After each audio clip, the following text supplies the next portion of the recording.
Good evening. Thank you for joining us at another session of ANF Plus. Going through some top stories today, but first, we want to break down the forecast because we know you want to know what's going to happen with the weather. Obviously, we've had a couple of gorgeous afternoons, and we want to make sure that that can continue as long as possible. And if there's any good news in the forecast, is there's no change over the course of the next 24 hours. We've been tracking this boundary that's been slowly migrating through the area. It brought a lot of cloud cover earlier today, some hit or miss sprinkles, but the bulk of us remain dry. Most of us are still dry at this hour. There are some light showers right now moving through Jasper, Putnam counties. This is just light rain, not going to make a big impact. And we'll gradually dry out and clear out as we head through the overnight hours. That forecast will continue to improve. Very comfortable out there. I just stepped outside for about 5 minutes to get some air. Low 70s here in Atlanta, 71 degrees, 70 from Carrollton into LaGrange, a little bit warmer down in Thomaston. With very comfortable numbers as we head through the next few hours. Not really seeing a major shift, much like last night where we fell into the 50s. We're expecting the same. Starting off today near 54 here in Atlanta. A little bit cooler once you head outside into the suburbs, upper 40s from Rome and Canton. A little bit cooler in the North Georgia mountains, but not anywhere near freezing like we were earlier this week. So looking forward to changes. Much of that in the forecast for tomorrow. We'll see more sunshine than we saw today. If that's going to make a lot of folks smile, I think it's going to make me happy when I want to go for my run outdoors tomorrow. A couple of clouds trickle in for the afternoon. You can see that there is some moisture building in from the west at around 11 o'clock tomorrow night. I don't think that's going to make its way into our area until early in the morning, so I think we're good. If you have any outdoor plans tomorrow evening, just know that the clouds will start to build in. 56 degrees as you're punching the clock, warming into the lower 70s as we head into the afternoon, and expecting to spend the bulk of the day in the upper 70s. When the kids are getting out of school, 77 degrees.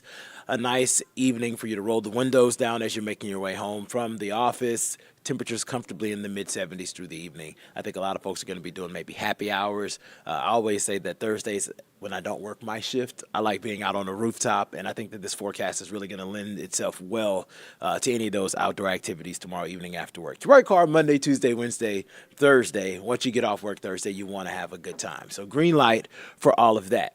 Right now, we are watching Friday morning very closely. There looks to be some showers that are going to be moving in at around 6, 7, maybe even 8 a.m. There's not a whole lot of coverage of this right now, and the rain that's falling looks to be mainly light, with the exception of some moderate showers northeast of Atlanta. We have not put a first alert weather day on it just yet because this is the first set of model runs that have been bringing in this moisture and this amount on Friday morning. So we'll continue to fine-tune this forecast. We'll look at data over the course of the next 12 hours.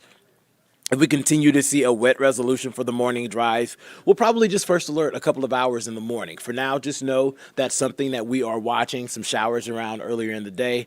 Cloud cover is going to be around through about lunchtime, and eventually we'll start to see the clouds mix out, and we'll see some sunshine start to warm the numbers up a little bit across the region. And we do still expect it to be unseasonably warm as we head into the afternoon, spending the bulk of the day in the mid to upper 70s area-wide. And then, of course, that oh-so-important weekend forecast. I don't know what you did last weekend. I actually had a very chill weekend.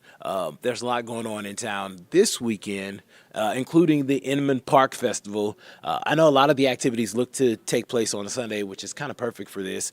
Both days are dry, but it's going to be more cloudy on Saturday. We'll climb into the 80s with a lot of sunshine as we head into the afternoon Sunday. So I think Sunday is really just going to be a gorgeous day for that. And if you're not going to the Inman Park Festival, you're probably Sunday fun daying somewhere. And this is just going to be perfect weather to do that. Could probably get by with a nice, muscle shirt, sleeveless tee, and some shorts, and a nice pair of kicks. It's going to be gorgeous out there. Just don't forget your sunglasses. Warming numbers are going to be a theme of this forecast as we head into next week. Temperatures are going to continue to be above average, easily climbing into the lower 80s for the second half of the afternoon. No first alert weather days in the forecast. That's something that I enjoy saying because I enjoy being able to tell you that the rain isn't going to really impact a whole lot of things that you're going to be doing outside. The weather isn't going to be doing that. We are going to see the numbers start to warm a little bit, and models are starting to hint that we could see the dew point start to creep a little bit by the end of next week. So that's something we'll be watching. If we have to start saying the H word, I apologize in advance, but it may start to get a little bit more humid as we head later into the week. Not summertime humidity quite yet, but a little bit more noticeable to folks that like to do things outdoors. For now, this stretch of weather heading into the weekend looks pretty good. Obviously, our focus right now will be on that rain chance for Friday morning. It isn't looking overwhelming right now, but if that changes, we will be the first to let you know. So, guys, we have a gorgeous city, and I want to take you outside just in a little bit just so that you can take a look at our sky views, and it is amazing outside. Gorgeous weather, which is nice. It's nice for weather to be quiet out there. Whenever weather is quiet, normally that means something is cooking in the kitchen with the news department, and I brought my trusted friend Savannah Louie to talk to you all about some of our top stories. So we're going to break down some of the changes that are happening. What are we finding out in the First Alert Breaking News Center, Savannah? Yeah, hey, Patrick. So first of all, thank you so much for letting me join you today. Beautiful day to be up here. Real quick, while we're looking at this skyline shot, before we change it, I want to make sure my presets are good to go. How do I change it to my preset up here? No, not my lower third, Patrick. Guys, we're off to an interesting start here today. Glad I could be joining you guys for some of our top stories here in the Atlanta area. We got 4 pretty big stories. If you live in the Atlanta area, surrounding area, suburbs, we're covering pretty much everything. We've got a little bit of politics stuff going on here.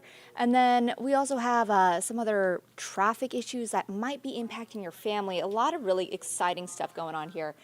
So first of all, I just want to say thank you so much for being with here. Glad that you could join us. And we're just going to start getting straight into it here with a pretty big story here. If you've been keeping up with politics at all, Donald Trump is a name you've heard a number of times over the past several years.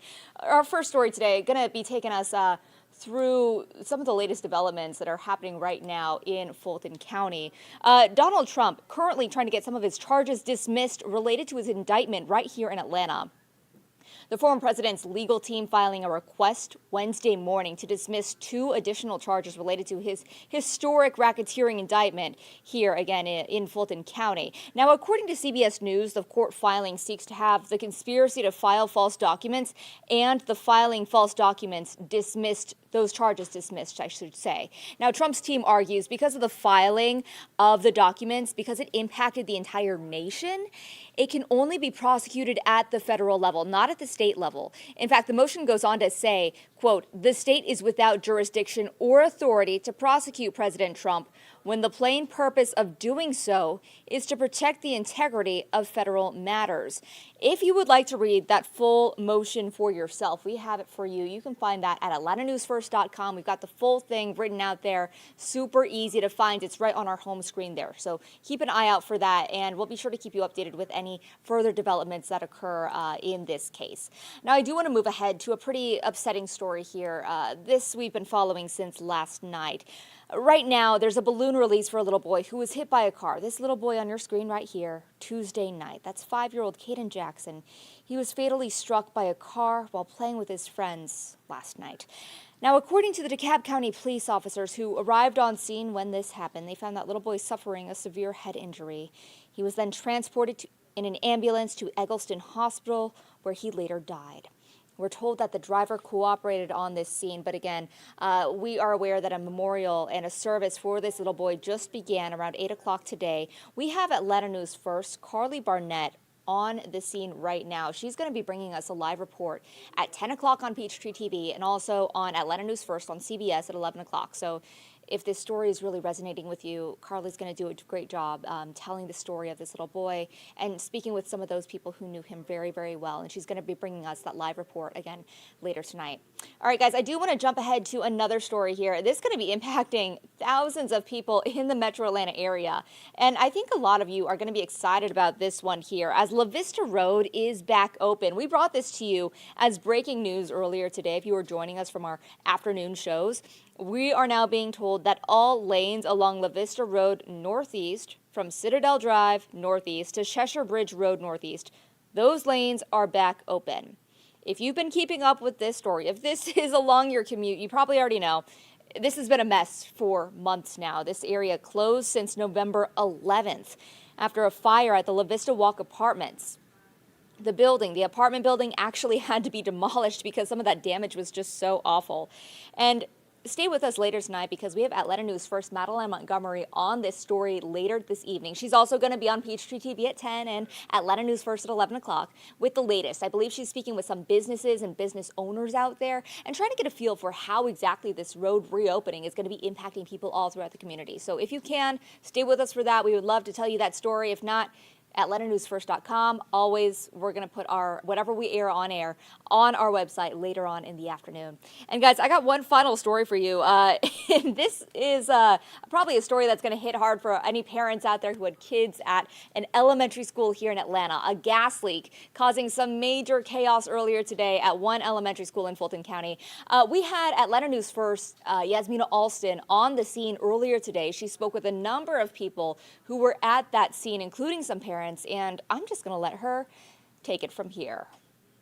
I'm Yasmina Alston at Cascade Elementary School, where parents say they're thankful their students were evacuated quickly after a gas leak. We watched as students return to the building this afternoon. Atlanta Public School officials gave the all clear for Cascade Elementary a little before 2 p.m. when we watched school buses bring the students back. They spent the day not far from here at West Manor Elementary. The school district says morning crews smelled gas inside the school and reported it. We're told school will operate as normal on Thursday.